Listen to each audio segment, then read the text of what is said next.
Lucas, Facultad de Derecho, Facultad de Ciencias Políticas, Universidad Nacional. El día de hoy nos encontramos en las instalaciones de Editorial Siglo XXI para platicar con Eduardo Subirats sobre su nuevo texto, Mito y Literatura. Eduardo, muchísimas gracias por recibirnos. Tengo que corregirle, no es un texto, es un libro. No, la palabra, se usa hoy texto y también se usa la palabra paper. En el argot académico, eso es una de las banalidades de base que ha dejado la moda, mejor dicho, el poder escolástico del estructuralismo, que ha reducido la obra literaria a textualidad y a sus intertextualidades. De manera que, y por lo tanto, ha reducido el crítico a la labor de decodificación de esta textualidad y de esas intertextualidades, y además ha encerrado la lectura a un proceso precisamente de aislado completamente, de decodificación, aislado de lo que es extratextual, es decir, aislado del cosmos, del mundo, de la naturaleza, de la política, de la sociedad, aislado de todo. A este proceso de reducción de la obra literaria, de cercenación, de fragmentación, de aislamiento, de destrucción, porque este es el último valor de esta escolástica y de la gente que la reproduce como papagayos, como feos papagayos. Eso es el resultado final, es decir, acabar con la literatura, y todo se transforma en texto. A mis estudiantes les digo, no me mencionen la palabra papeles, lo que ustedes hacen son ensayos, lo que ustedes deberían leer son poesías, son novelas, son ensayos, no textos. El texto es texting, o sea, obviamente eso se ha divulgado y se ha convertido en una epidemia, además electrónicamente mediada. Es uno de los fenómenos de degradación de la cultura, de degradación de la experiencia estética, de la experiencia literaria. Del lenguaje. Obviamente también del lenguaje, hablamos de textos, sin pensar en lo que estamos hablando, es un fenómeno de la degradación. En fin, eso lo menciono porque es precisamente contra esta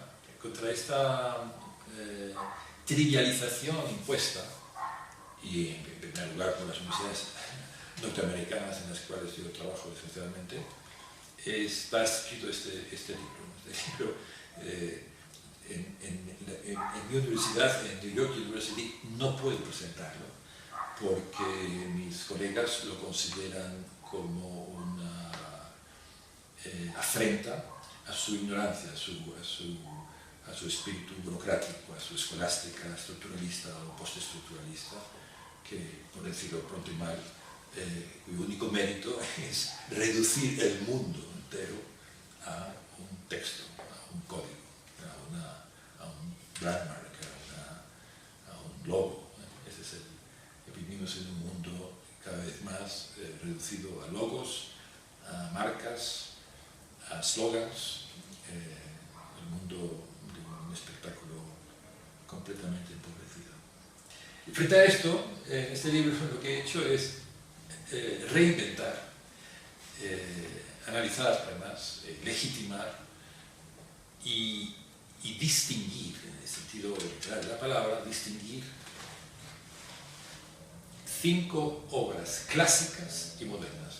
Las llamo clásicas porque son normativas, y son normativas no porque detrás de ellas haya un burócrata que diga hay que escribir así, sino son normativas porque son obras que encierran una profunda experiencia individual, espiritual, filosófica, mitológica y artística, es decir, es una experiencia creadora, o sea, que es una experiencia transformadora de sus autores. Por tanto, son obras que no se pueden leer en el tranvía, desde luego, y no son obras que se vendan como los churros de Mario Vargas Llosa, por citar a un conocido y muy respetado imbécil, sino son obras profundas en las cuales no solamente son difíciles de leer, sino que uno las puede leer muchas veces y siempre descubre nuevos aspectos, y además que uno no puede leerlas sin transformarse espiritualmente, psicológicamente, emocionalmente, porque nos confrontan con una realidad profunda. Y resalto además esta dimensión, que es una dimensión estética completamente olvidada hoy. La estética es la relación principio de placer o displacer. ¿Te gusta esta novela? Sí, es muy linda. No, esta novela no es linda. No me gusta o me disgusta. Es una novela que tengo que leerla. Macunaíma es una novela que tengo que leerla. Y es maravillosa, es subversiva, es divertidísima, pero no es divertida en el sentido banal de la palabra, de la diversión. No, es una obra que es basada en un dios, que es un trickster, y que genera la risa por una razón profunda, porque es una obra que en todos sus aspectos, desde el lingüístico hasta el político, transgrede valores fundamentales, católicos fundamentales o políticos fundamentales. Y es liberadora, es decir, nos hace reconocer aspectos de nuestra sexualidad o de nuestra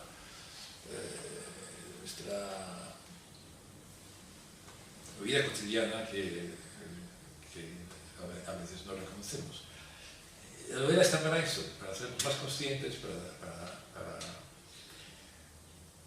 revelar aspectos profundos de nuestra vida. Pero quizás me he interrumpido.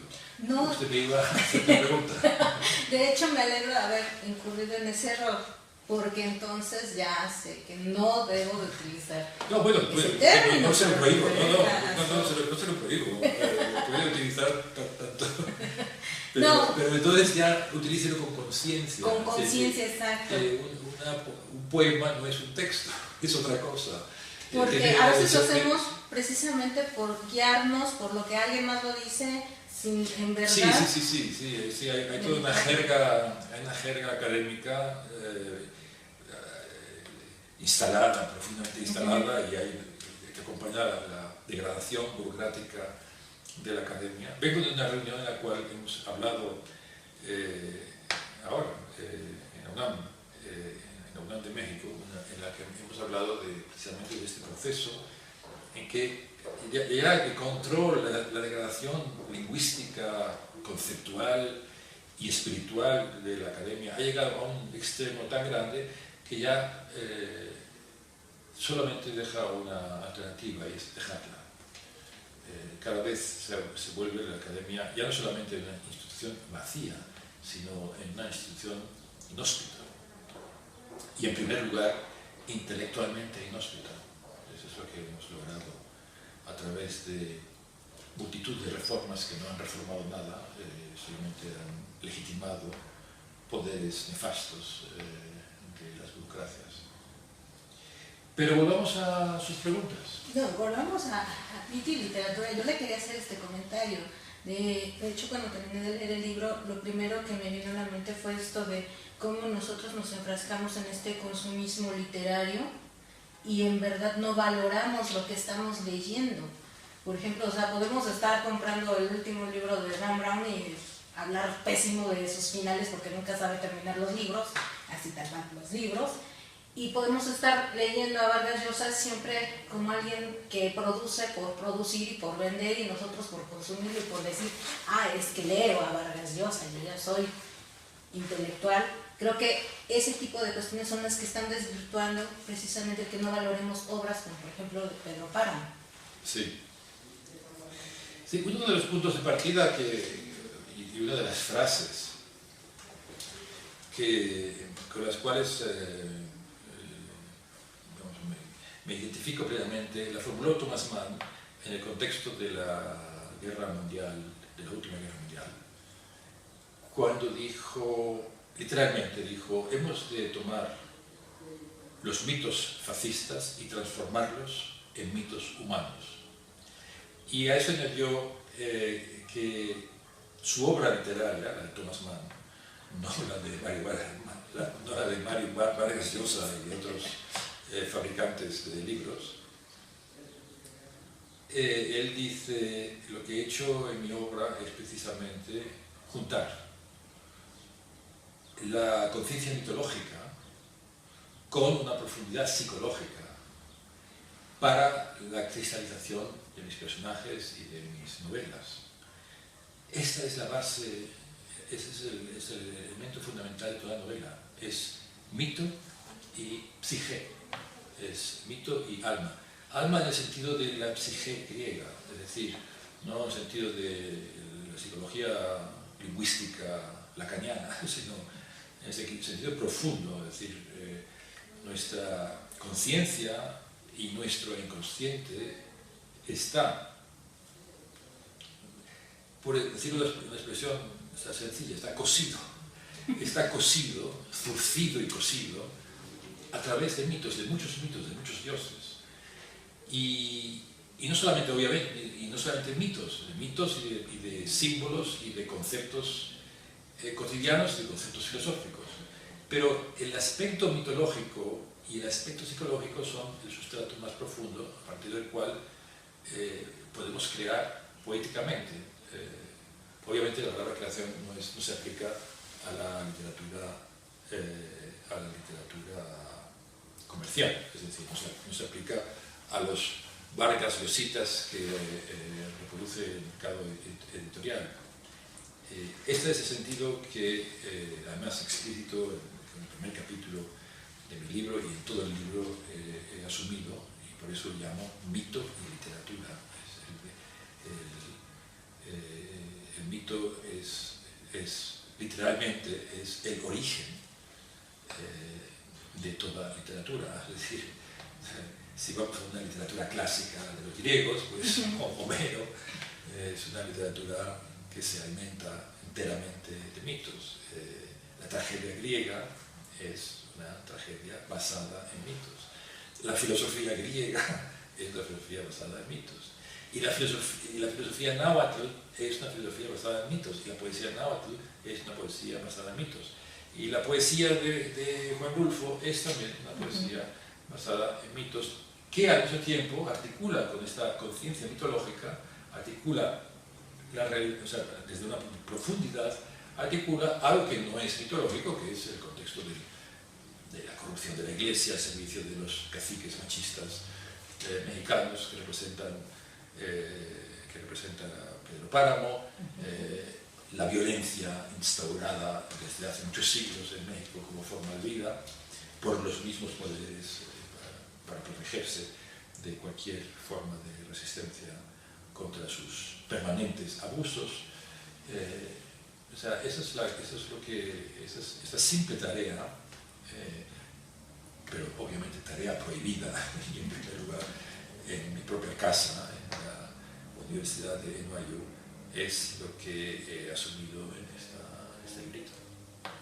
Hablando precisamente de los mitos, aquí lo que también se discute a lo largo del texto es el mito del héroe, de cómo, por ejemplo, en Ríos Profundos, cómo a partir de que es un héroe, bueno, digamos, un protagonista huérfano, la misma situación de orfandad que se maneja en el texto le crea un cierto carácter, y nosotros nos podemos remitir a otras obras donde generalmente el protagonista tiene que tener algo, o carecer de algo para ser ese protagonista de una historia.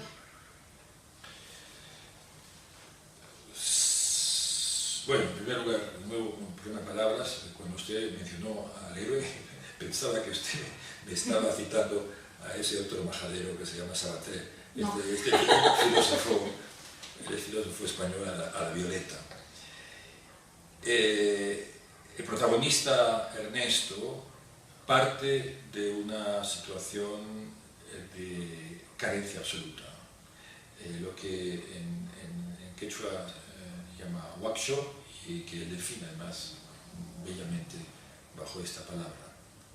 Esta carencia es una carencia metafísica, es una carencia mitológica, es una carencia vital, es una carencia existencial, y con la cual hoy desgraciadamente nos identificamos, podemos vernos todos en ella, porque somos seres desposeídos, completamente desposeídos de nuestra propia naturaleza, en primer lugar, de nuestra propia conciencia, de nuestro medio ambiente, de nuestra comunidad, de nuestra nación.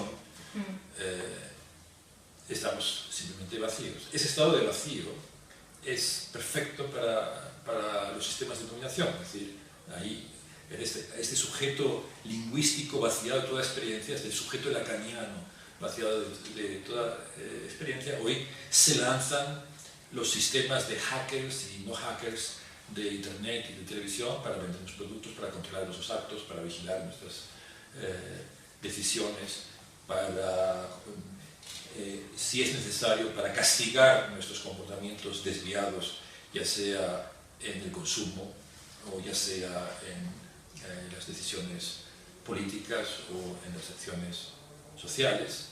O sea, esta es la forma de poder. Esto ya lo formuló antes que Arguedas, lo formuló Nietzsche en su Origen de la Tragedia. Analizaba exactamente las mismas palabras en que luego lo formuló José María Arguedas sin conocer a Nietzsche. Nietzsche lo formula en este sujeto abstracto, un sujeto abstracto vaciado de mitos, que no tiene ninguna relación con ninguna raíz mitológica de las cosas, y por lo tanto tampoco tiene la capacidad de pensar en términos metafísicos, le parece un arte de brujería o de algo peor. Entonces, sí, yo creo que la condición humana que analizan esas 5 novelas, 5 grandes novelas, es decir, Macunaíma, Los ríos profundos, Grandes Sentado Veredas, o Yo Supremo, y obviamente también la gran novela del siglo XX mexicana, la gran novela mexicana moderna, la gran obra literaria moderna, la gran conciencia mexicana moderna, que es Pedro Páramo, de Juan Rulfo. Pero todos los libros parten de esta condición. Y toda la conciencia de la verdadera literatura europea del siglo XX, es decir, me refiero a la producción de hojarasca de la industria cultural, es decir, Kafka, Beckett, Hermann Broch, Thomas Mann, todos estos parten a sí mismos de esta condición negativa. O sea, muy particularmente en Beckett es muy manifiesto, y en Kafka también es muy manifiesto. Es una condición negativa, es nuestra condición negativa de vaciamiento. Y eso es lo que analizo también en este libro. Hay una diferencia, y eso es lo que hace tanto más atractivo el mundo latinoamericano. Hay una diferencia de ángulo, vamos a decir así, o de profundidad con respecto a la literatura europea. Yo no cuento la literatura norteamericana. Y es cuando Thomas Mann, yo qué sé, utiliza Hermes. El ejemplo es bueno porque Hermes es un trickster, y él toma a Hermes como un trickster en su última novela. Lo toma desde una perspectiva erudita, de una persona que es un gran conocedor del mundo griego, que es amigo de helenistas, y además es un gran escritor. Entonces construye este personaje que es un trickster. Pero hay una cierta artificiosidad, porque en realidad Hermes es un dios que solamente conocen los especialistas o gente muy erudita, cada vez son bichos más raros en el mundo. Mientras que Macunaíma, que también es un trickster, pero es un dios que está vivo, es decir, que en Roraima hay lugares donde los indígenas, los indios, van a adorar a este dios, cuya traducción literal es el gran mal. Es un dios negativo, es un dios que es un transgresor. Es el antihéroe, ¿no? Es el antihéroe, exactamente, es el anti-Sabater, por así decirlo. En realidad no es un antihéroe, es otra cosa, su función en todas las mitologías, existen tricksters, y en todas las literaturas nacionales existen tricksters, y sea en Thomas Mann, lo mismo que en Dostoyevsky. Y su función en la vida religiosa, en la vida comunitaria, y por tanto también en su traducción literaria, consiste básicamente en transformar la realidad, en traspasar las normas, en traspasar los significantes, es decir, las palabras, en dar nuevo sentido a las cosas, en ver las cosas de una manera diferente, en resexualizar el mundo. Eso es muy importante. Aquí vivimos una sociedad ascética, reprimida bajo las filosofías y teologías de la liberación, católicas, en la que se reserva la sexualidad como una cosa sucia para prostíbulos y para las páginas de porno en internet, pero en realidad la sexualidad es un elemento fundamental en la vida cotidiana. Los hindúes lo sabían más que nadie. Entonces, el Trickster es un transgresor y al mismo tiempo es un hombre que es un paradigma de sexualidad masculina, es un hombre de sexualidad fálica, además, pero no como el machista mexicano, que en realidad es un impotente, sino la sexualidad masculina significa capacidad de erotizar el mundo. Si alguien no tiene esta capacidad, pues entonces se convierte en un machito. Y porque lo erotiza, lo lidera y es capaz de darle nuevos sentidos, porque en eso consiste el juego amoroso y el juego en el sentido metafísico de la palabra, como lo definía Schiller.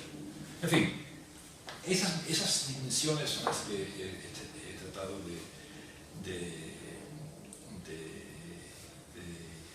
liberar, de revelar en esas novelas.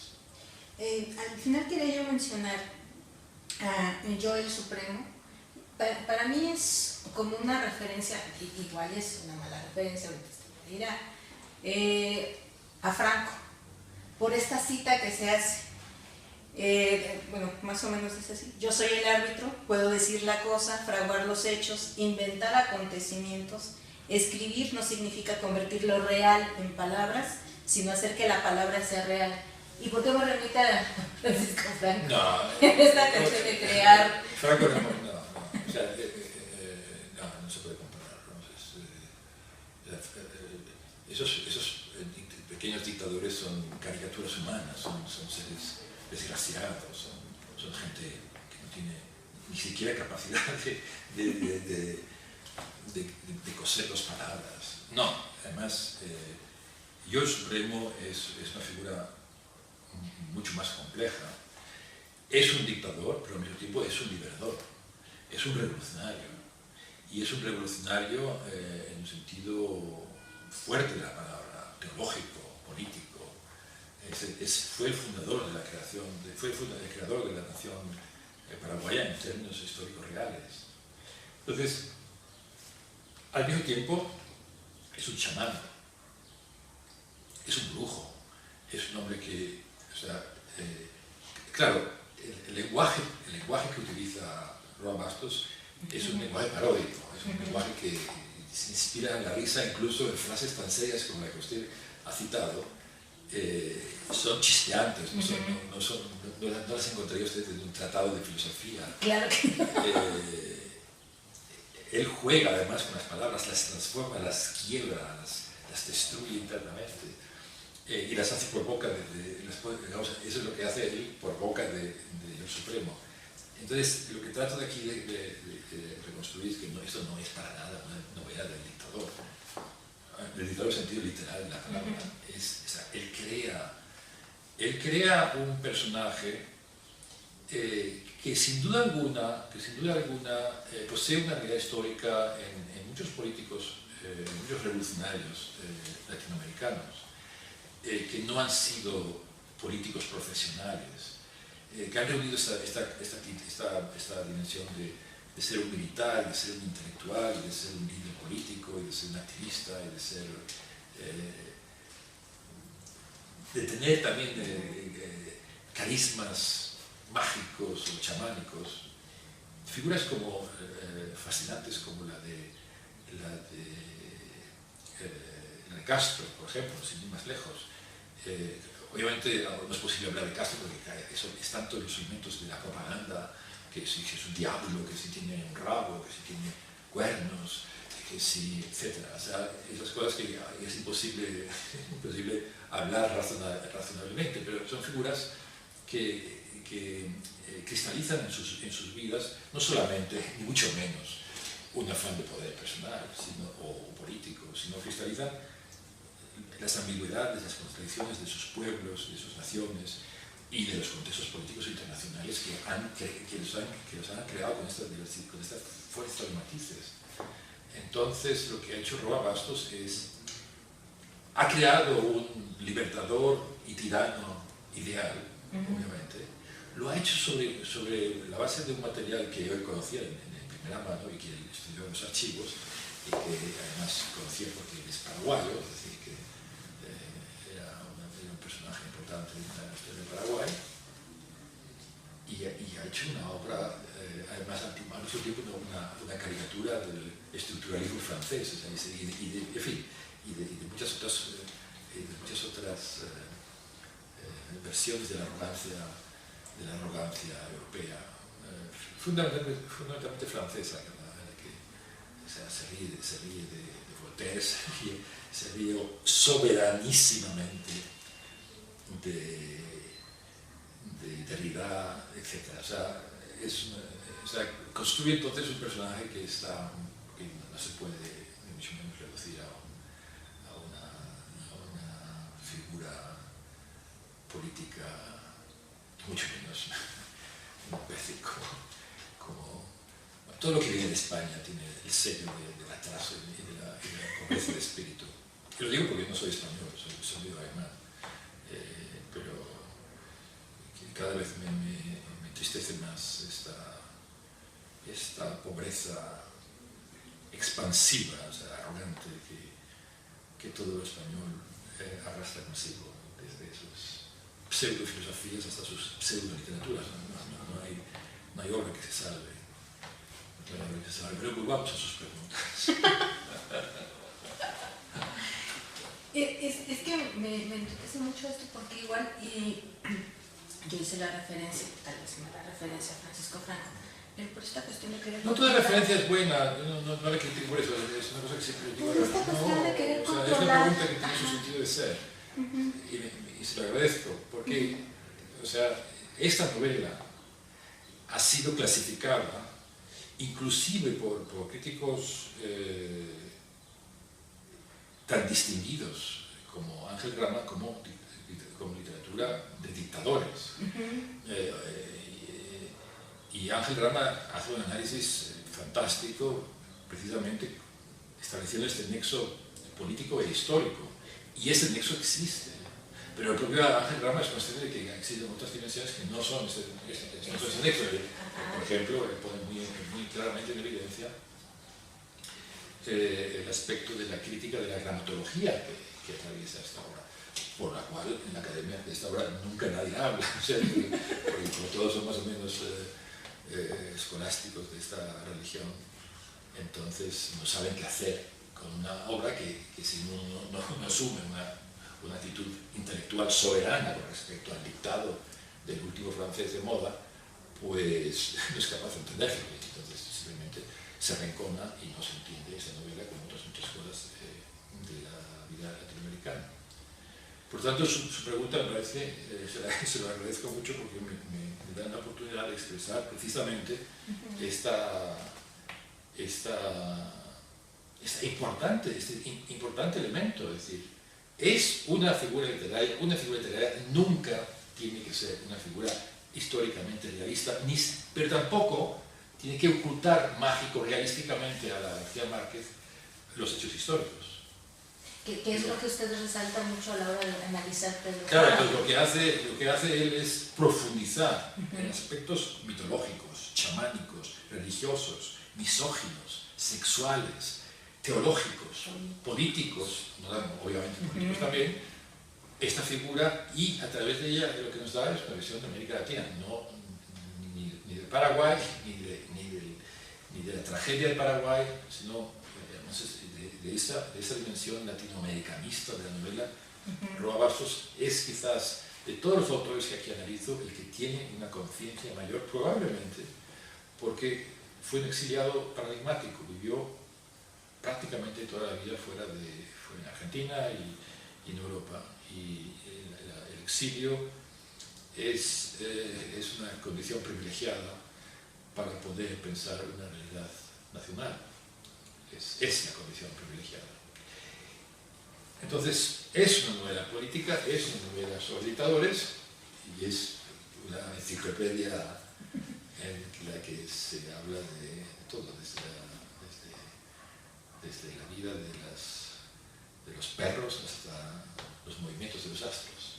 Y de hecho yo cuando lo estuve leyendo en esa parte me acuerdo mucho en la Facultad de Derecho hay clases de argumentación jurídica. Creo que les vendría muy bien el estar analizando cómo se va realizando esta cuestión del cuaderno de notas del dictador, para que los chicos también vayan viendo cómo la manipulación, cómo estas cuestiones de poder pueden ser reflejadas a partir de un, puedo decir, monólogo, ¿no? Monólogo interior. Sí. Y bueno, ya para finalizar la entrevista, tiene aquí varias cosas agendadas. A mí me llamó mucho la atención la ilustración, y de hecho se los voy a mostrar, porque esta ilustración se llama La Negra, ¿no? Sí. Y hace referencia obviamente al mestizaje, a la esclavitud, a toda esta etapa de la historia brasileña.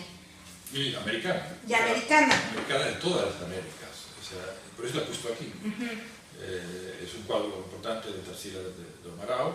Tarsila do Amaral es una de las artistas más importantes de la modernidad latinoamericana.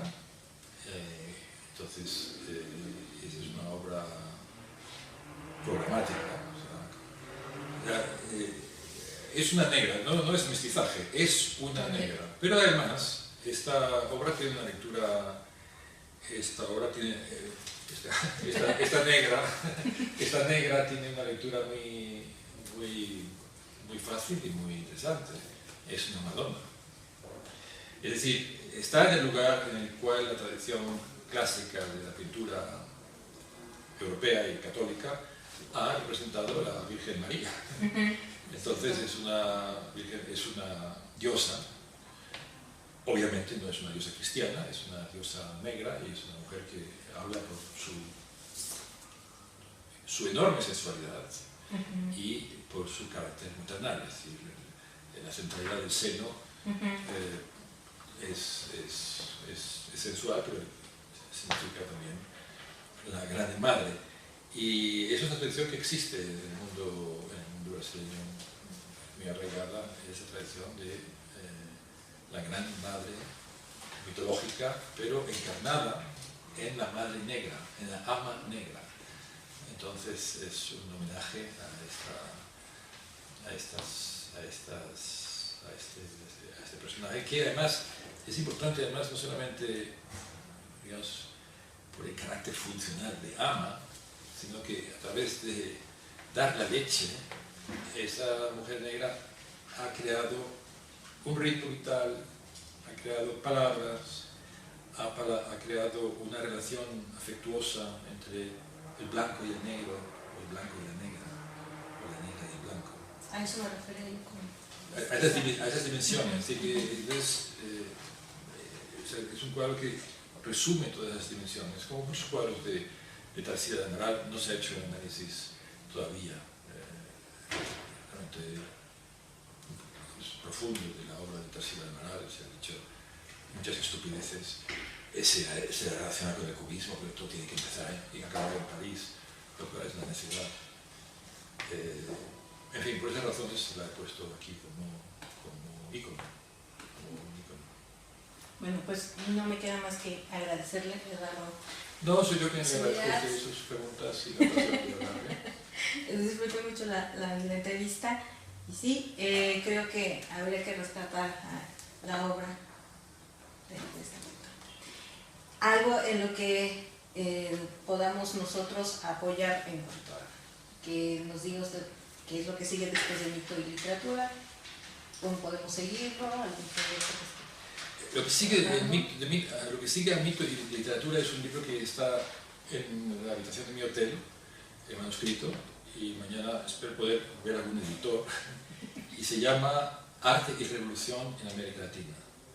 Y es un complemento también a este libro porque plantea dos aspectos absolutamente centrales y muy renovadores, mundialmente hablando, pero absolutamente ninguneados por las mafias museográficas de Norteamérica y Europa, bueno, por la ignorancia de esas mafias, no por la mala fe, porque ya no siquiera se puede hablar de mala fe, que es la arquitectura brasileña. Y además, claro, lo planteo de manera heterodoxa, no como experto en la arquitectura, sino reconstruir la arquitectura brasileña en su relación con cultura popular, con cultura erudita, con literatura, con artes plásticas, con jardinería, o sea, este elemento. Y la primera parte de esta obra es un ensayo también crítico sobre el muralismo mexicano, es decir, sobre los tres grandes, sobre Rivera, Orozco y Siqueiros. Entonces, ya llevo también un año buscando editor, supongo que voy a seguir otro vía crucis de 2 o 3 años hasta que un editor diga que este libro, por ser crítico y por ser reflexivo y por ser independiente, se puede publicar. Bueno, pues esperaremos con entusiasmo esa obra, que hace referencia a No, vos tenés paciencia. nuestros muralistas. Gracias a Eduardo Subirats, gracias a Editorial Siglo XXI por la oportunidad de platicar sobre este libro. Muchas gracias.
Facultad de Derecho, Facultad de Ciencias Políticas, Universidad Nacional.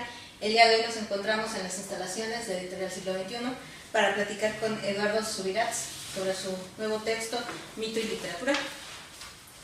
Eduardo, muchísimas gracias por recibirnos. Tengo que corregirle, no es un texto, es un libro. No, la palabra, se usa hoy texto y también se usa la palabra paper.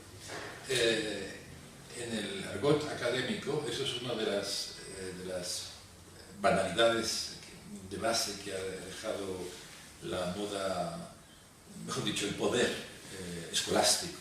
Y además, que uno no puede leerlas sin transformarse espiritualmente, psicológicamente, emocionalmente, porque nos confrontan con una realidad profunda. Y resalto además esta dimensión, que es una dimensión estética completamente olvidada hoy. La estética está reducida a un principio de placer o displacer. ¿Te gusta esta novela? Sí, es muy linda. No, esta novela no es linda.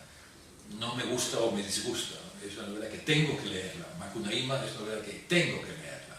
Y es maravillosa, es subversiva, es divertidísima, pero no es divertida en el sentido banal de la palabra, de la diversión. No, es una obra que es basada en un dios, que es un trickster, y que genera la risa por una razón profunda, porque es una obra que en todos sus aspectos, desde el lingüístico hasta el político, transgrede valores fundamentales, católicos fundamentales o políticos fundamentales. Y es liberadora, es decir, nos hace reconocer aspectos de nuestra sexualidad o de nuestra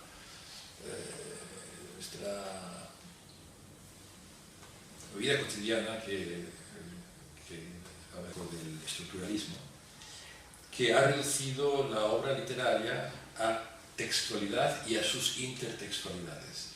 De manera que, y por lo tanto, ha reducido el crítico a la labor de decodificación de esta textualidad y de esas intertextualidades, y además ha encerrado la lectura a un proceso precisamente de aislado completamente, de decodificación, aislado de lo que es extratextual, es decir, aislado del cosmos, del mundo, de la naturaleza, de la política, de la sociedad, aislado de todo. A este proceso de reducción de la obra literaria, de cercenación, de fragmentación, de aislamiento, de destrucción, porque este es el último valor de esta escolástica y de la gente que la reproduce como papagayos, como feos papagayos. Eso es el resultado final, es decir, acabar con la literatura, y todo se transforma en texto. A mis estudiantes les digo, no me mencionen la palabra papeles, lo que ustedes hacen son ensayos, y lo que ustedes deberían leer son poesías, son novelas, son ensayos, no textos. El texto es texting, o sea, obviamente eso se ha divulgado y son logos, marcas, slogans, el mundo de un espectáculo completamente empobrecido.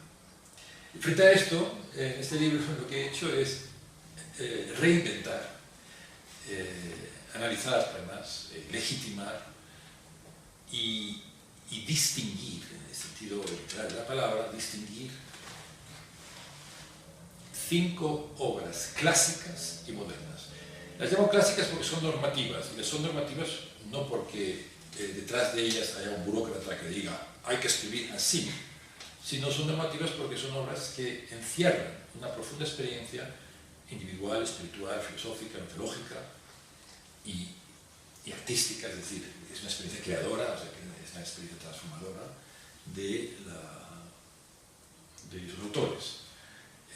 Por tanto, son obras que no se pueden leer en el tranvía, desde luego, y no son obras que se vendan como los churros de Mario Vargas Llosa, por citar a un conocido y muy respetado imbécil, sino son obras profundas en las cuales no solamente son difíciles de leer, sino que uno las puede leer muchas veces y siempre descubre nuevos aspectos. Se ha convertido en una epidemia, además electrónicamente mediada. Es uno de los fenómenos de degradación de la cultura, de degradación de la experiencia estética, de la experiencia literaria. Del lenguaje. Obviamente también del lenguaje, hablamos de textos, sin pensar en lo que estamos hablando, es un fenómeno de la degradación. En fin, eso lo menciono porque es precisamente contra esta trivialización impuesta, y en primer lugar por las universidades norteamericanas en las cuales yo trabajo desgraciadamente, está escrito este libro. En mi universidad, en New York University, no puedo presentarlo porque mis colegas lo consideran como una afrenta a su ignorancia, a su espíritu burocrático, a su escolástica estructuralista o postestructuralista, que, por decirlo pronto y mal, cuyo único mérito es reducir el mundo entero a un texto, a un código, a un grammar.